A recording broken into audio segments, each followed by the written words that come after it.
5 Live Formula One. Hello, welcome back to the Chequered Flag. It's Harry Benjamin here. Just checking in with you. Hope you're managing in this unscheduled break with no Formula One action. Never fear, we're only a week away till we're back in business for the Miami Grand Prix.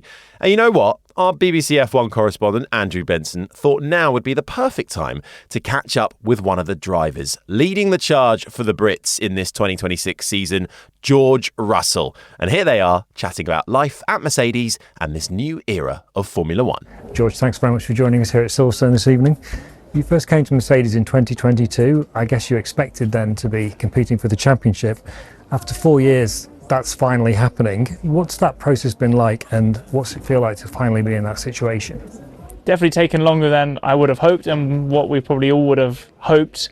But Formula One is so challenging and so competitive.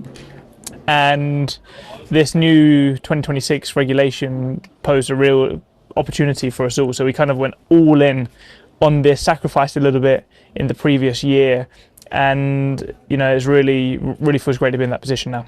How have you felt about the first 3 races so far? Well, I felt great after Melbourne, I got to be honest, and things were looking good. And I felt great after we were in China. We had the sprint race. I was on pole and won the race there.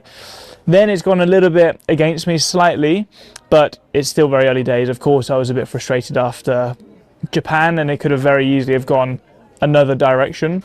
However, that's racing sometimes, and it is a long year, and I'm just looking forward to when we have a few more races back to back, especially coming into Europe. I'm excited about.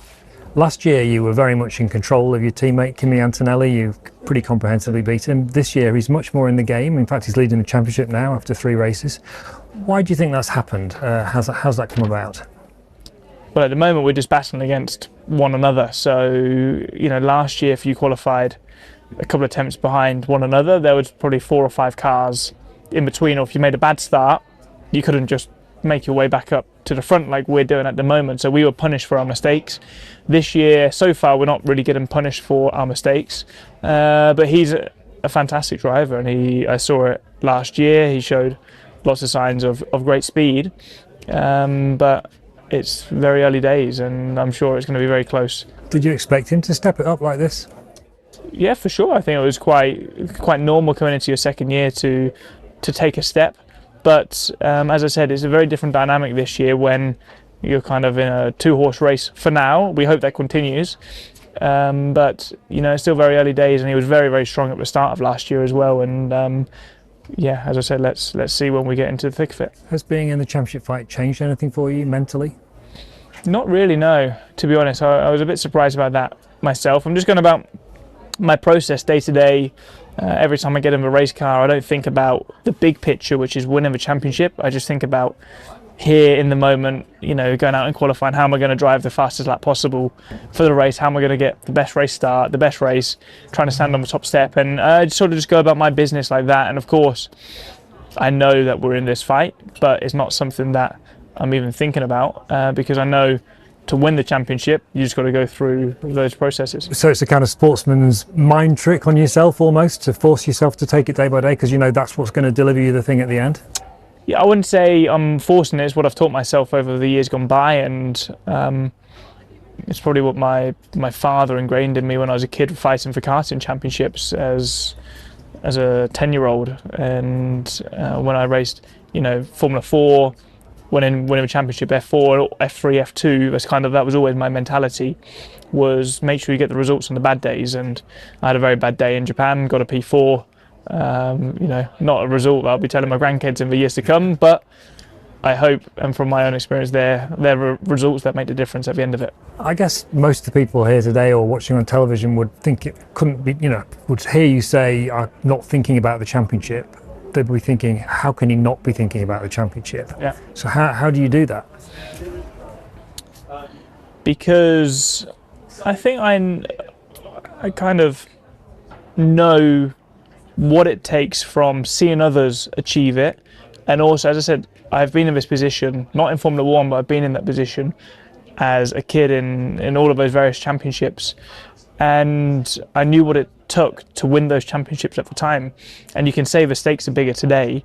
They are bigger, but when I was in F4 fighting for the championship, that was the biggest thing in my life. That's what I was going for. I remember when it was F3, that was the biggest thing in my life. And so actually the pressure was no smaller because that was F4 and this is F1.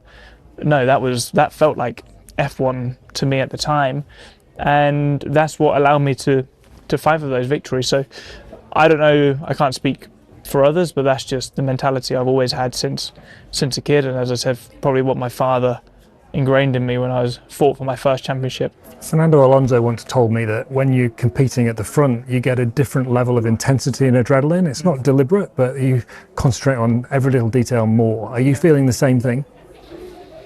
I guess there is definitely a slightly different intensity, but again, in the years gone by, I wasn't fighting for a championship, but I still feel young and very new to Formula One. I'm sure after 20 years in the sport, you may feel differently if you're not at the front, and it's maybe more of a day job rather than you're fighting for your life every single weekend. But as I said, even when I wasn't winning or fighting, I fought every single day as if I were, and I think that's what's probably helped me into this position, because that's what makes it feel no different, because I'm fighting as hard today as I did last year.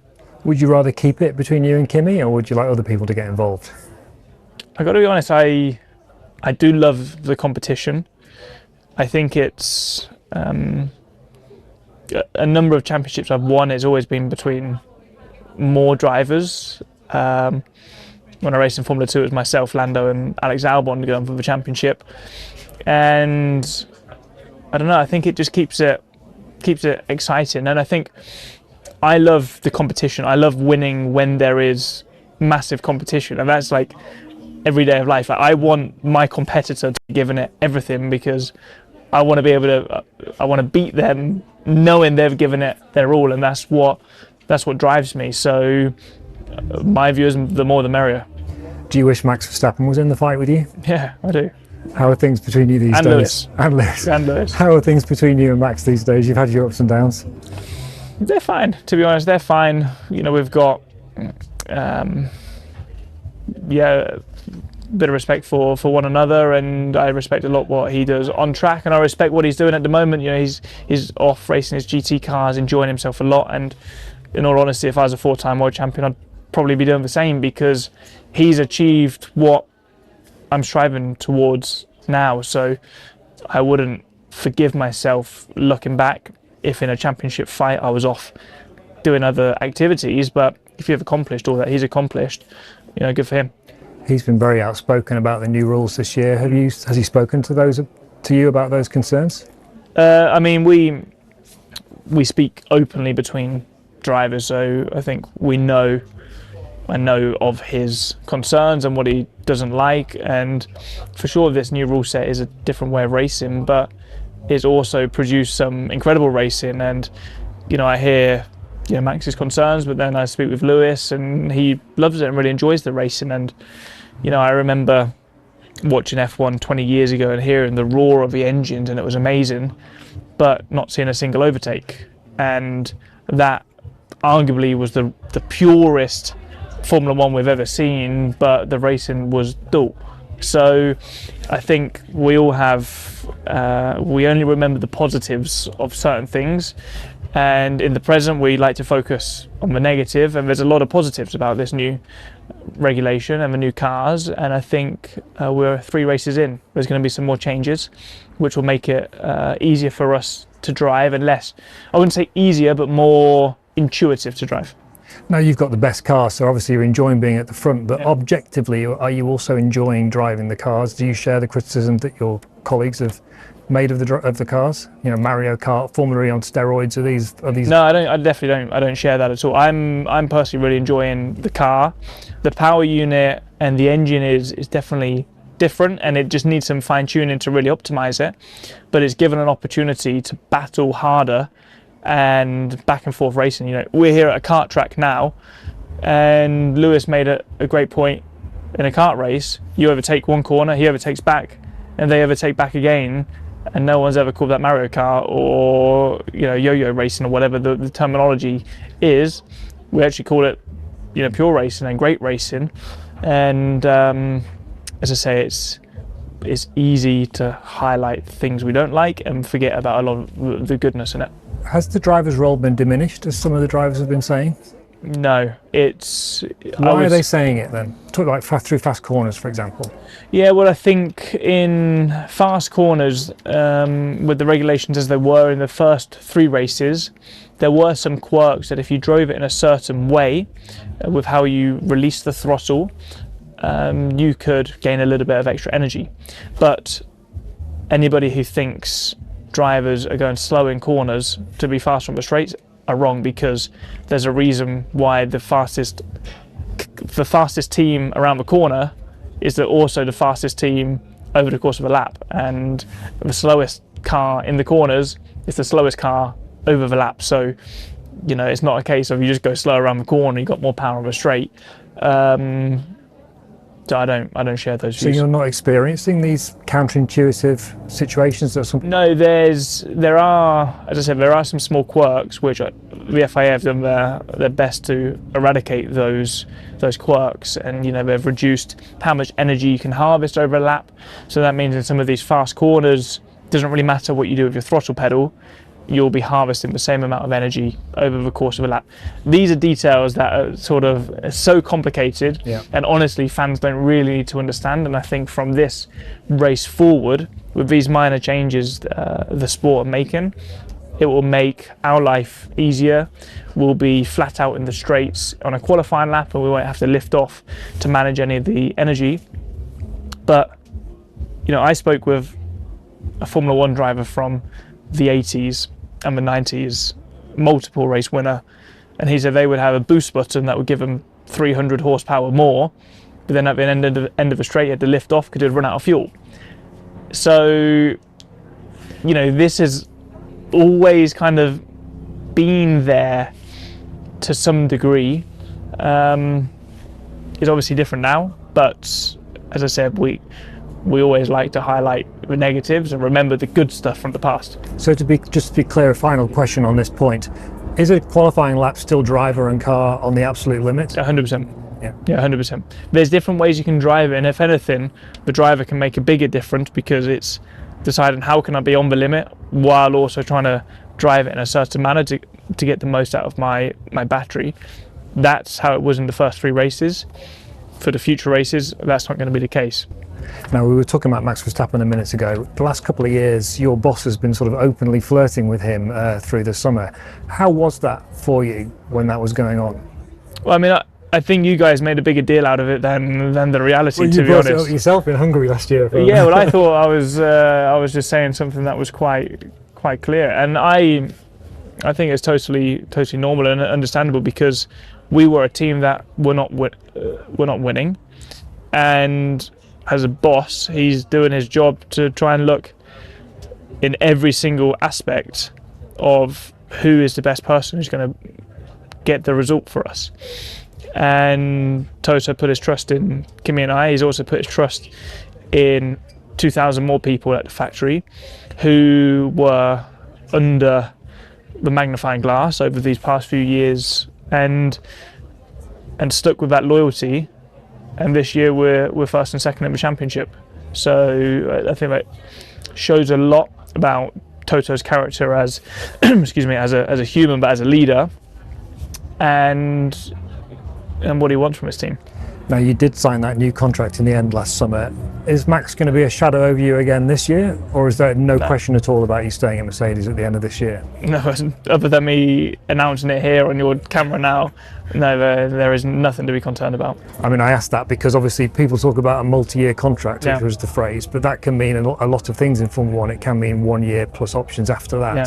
But you're saying that there's no... No, I mean, of course there are options, but they are performance-based, and at the moment the performance is very strong, so you know, things will definitely be continuing as they are. Say performance-based, you mean like championship position type thing? Yes. Yeah, okay. Now, you have quite a broad role in Formula 1. You're not only a Mercedes driver, you're also the Grand Prix Drivers Association director. You lead a lot of those discussions with the FIA. How are you finding that in the context of your first championship fight? Is it a distraction for you, or are you going to be able to handle it okay? I mean, to be honest, there's a lot of drivers that are in a lot of discussions with the sport, and we talk collectively. So it isn't. I'm not really doing more work than another driver who feels strongly about certain things and giving their feedback to the FIA. And there have been a number of us who have been discussing with F1 and the FIA, giving our feedback on how we can just fine-tune these rules to make them even better. So from my side, it's something I enjoy and I take sort of pleasure in, rather than it being workload. And if I was to say to you, what's your mission statement for the rest of the year, what would you say? To win. Simple as. The championship. Every race. Yeah. All right. George, thank you very much indeed for your time. Cheers. 5 Live's Checkered Flag podcast. Andrew Benton with George Russell there, who currently sits second in the championship standings after 3 races. Round 4 is next up in a week's time. The Miami Grand Prix will be live across the 5 Live network. And it's a sprint race too, by the way. So only one practice session on the Friday, with the sprint race on Saturday ahead of the Grand Prix on Sunday. Plus, we'll have all your usual Checkered Flag podcast programming too. On top of that, tomorrow, right here on the Checkered Flag feed, we'll have a special bonus episode of Back at Base, coming to you from behind the scenes at F1's newest team, Cadillac. You'll enjoy that one. Not long then till we hear cars back on track. Thanks for your company. This has been an IMG production for BBC Radio 5 Live.